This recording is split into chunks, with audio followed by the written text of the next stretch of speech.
Quality और consistent performance के लिए सिर्फ सिल्वर पंप्स एंड मोटर्स, नाम याद रखना। એ બહુ મોટો ઘટાડો હતો, પણ રિઝલ્ટ આવ્યા છે અને રિઝલ્ટ બાદ આજે જોઈ રહ્યા છીએ સ્ટોકમાં શરૂઆતી તેજી જોવા મળી.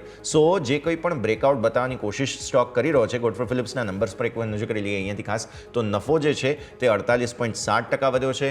આવક તમે સામે જુઓ તો 27.3% વધી છે.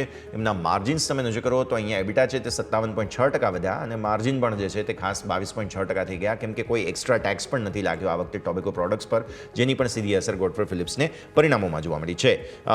સ્ટોક અત્યારે તો સારો છે, પણ સર ચાર્ટ્સમાં ગઈકાલની વેચવાલી અને આજની ખરીદદારી આ બંનેને થોડું એડજસ્ટ કરવું જરૂરી છે સાહેબ.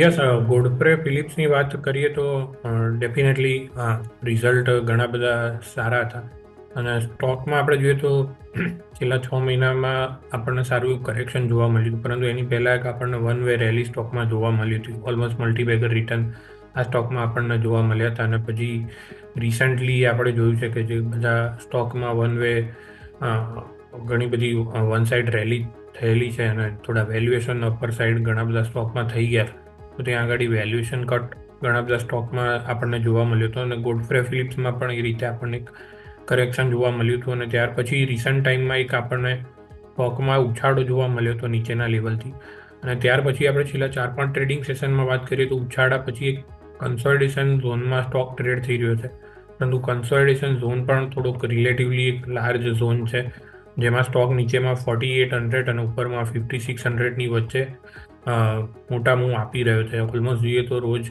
6-7% ઉપર કે નીચેની ડાયરેક્શનમાં મૂવ આપી રહ્યો છે. તો આ રેન્જમાં અવોઇડ કરવાની સલાહ રહેશે મારી. 5600ની ઉપર જો આપણને ક્લોઝિંગ જોવા મળે તો ત્યાં આગળ ફ્રેશ પોઝિશનલ વ્યૂ સાથે પોઝિશન એડ કરી શકાય છે, જે આપણને ફર્ધર અપસાઇડ મોમેન્ટમ માટે આપણને એક સિગ્નલ આપશે. કરન્ટલી અત્યારે અવોઇડ કરવાની સલાહ રહેશે. નીચેમાં જે રેન્જનો સપોર્ટ છે એ 4800 રહેશે. 4800ના સ્ટોપ પ્લસથી એક્ઝિસ્ટિંગ પોઝિશન હોલ્ડ કરી શકાય છે. ફ્રેશ પોઝિશન 5600ની ઉપર જ એડ કરવાની સલાહ રહેશે.